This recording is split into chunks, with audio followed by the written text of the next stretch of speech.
Vamos aprender a cutucar positivamente as pessoas. Um dos argumentos que o senhor utilizou na defesa foi a imunidade parlamentar.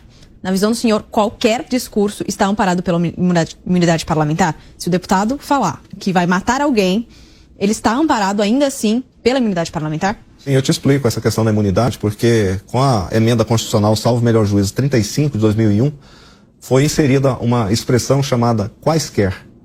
Quaisquer, a única tradução para quaisquer é nenhuma, não existe exceção.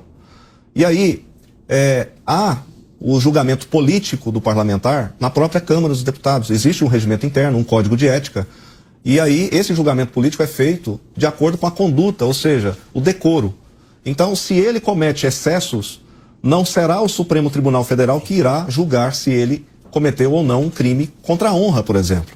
Porque mesmo que ele houvesse cometido crime contra a honra, contra os ministros do Supremo, ele teria que ser julgado pela Casa Legislativa e não por um tribunal político, como ficou evidenciado ali no Supremo. Por mais que as palavras fossem duras, fossem expressamente desonrosas, mas o parlamentar, seja ele dentro da casa, seja ele utilizando as suas redes sociais, ele está acobertado pela imunidade. Mas essa imunidade não se aplica às possíveis multas ou penalidades que ele sofra no âmbito da casa. Ele não pode sofrer isso no âmbito do Supremo Tribunal Federal. Se você se sentir ofendida por a sua honra, você tem no Código Penal a calúnia, a difamação e a injúria, que é uma ação penal privada, e você pode representar qualquer pessoa. Então isso ficou muito evidenciado que o quaisquer é sem exceção.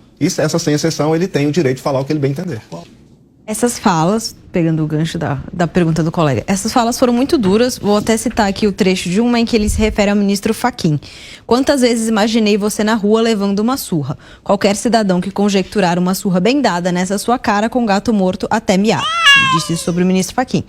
O senhor não acredita que ele, um parlamentar eleito por milhares de pessoas e também com muitos seguidores, muitos apoiadores nas redes sociais, enfim, ele não tem o poder de incitar que as pessoas tomem atitudes contra ministros do Supremo Tribunal Federal? Eu te pergunto, o Fachin foi surrado com um gato?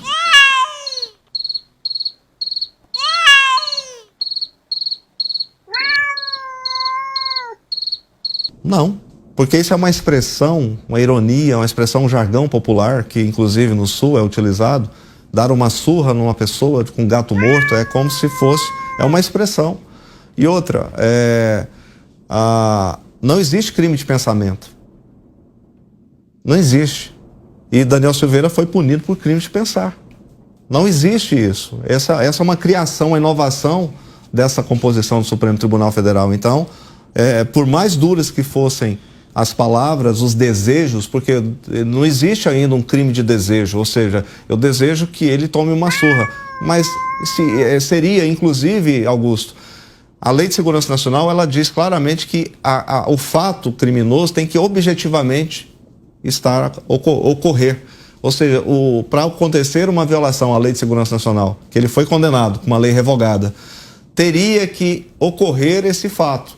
Fachin teria que ter levado uma surra. Sim, ou teria que ir para a lata do lixo. Ou seja, isso não ocorreu. Inconcebível no Estado Democrático de Direito que alguém instigue que nos dizeres do réu diga: o povo entre dentro do STF, agarre o Alexandre de Moraes pelo colarinho dele e sacuda a cabeça de ovo dele e o jogue dentro de uma lixeira.